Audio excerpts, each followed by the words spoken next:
नमस्कार मित्रांनो, या क्षणाची सर्वात मोठी बातमी. ठाकरे आणि शिंदे गटासाठी मोठी बातमी. पक्षाचं नाव आणि चिन्ह कोणाला आली, ही मोठी अपडेट. काय बातमी आहेत जाणून घेण्यासाठी सबस्क्राईब करा एस टी न्यूज. राजकारणातील घडामोडी आला असून आता शिंदे गट आणि ठाकरे गटासाठी एक मोठी बातमी समोर येत आहे. शिवसेना पक्ष आणि निवडणूक चिन्हाबाबत आता सुप्रीम कोर्टात सुनावणी होणार आहे. जवळपास 1.5 वर्षानंतर कालावधीनंतर या प्रकरणी सुनावणी होणार आहे.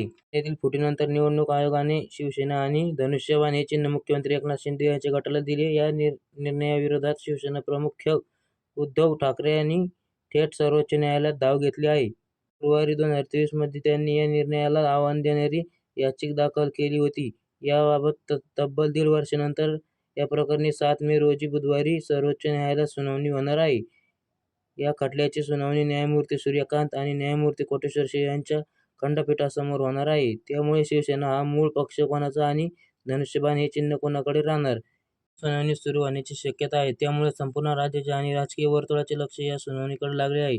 सुप्रीम कोर्टाच्या तत्कालीन सरन्यायाधीश धनंजय चंद्रचूड या खंडपीठाने शिवसेनेचे आमदार अपात्रतेचा निकाल देताना विधानसभा अध्यक्षाची कार्यवाही करण्याचे निर्देश दिले. सुप्रीम कोर्टाच्या निकालात अनेक महत्त्वाच्या मुद्द्यांचा समावेश होता.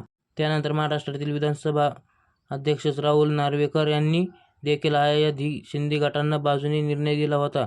त्यांच्या निकालानुसार शिंदे गटातील आमदार अपात्र ठरले नाहीत आणि विधानमंडळातील शिवसेनेचे पक्ष शिंदे गटाचे गेले. विशेष म्हणजे ठाकरे गटातील आमदार देखील अपात्र करण्यात आले नाहीत. दुसरीकडे केंद्रीय निवडणूक आयोगाने आमदार आणि खासदार संख्याबळाच्या दृष्टीने शिवसेना हा पक्ष आणि निवडणूक चिन्ह धनुष्यबाण हे शिंदे गटाकडे सुपूर्द केले. यानंतर झालेल्या निवडणुकीमध्ये महायुती पुन्हा सत्तेत आली आणि शिंदे गट आणि धनुष्यबाण चिन्हावर निवडणूक लढवून विजय मिळवला. या पार्श्वभूमीवर बुधवारी होणारी सुनावणी उद्धव ठाकरे यांनी शिंदे गटासाठी महत्त्वाची असणार आहे.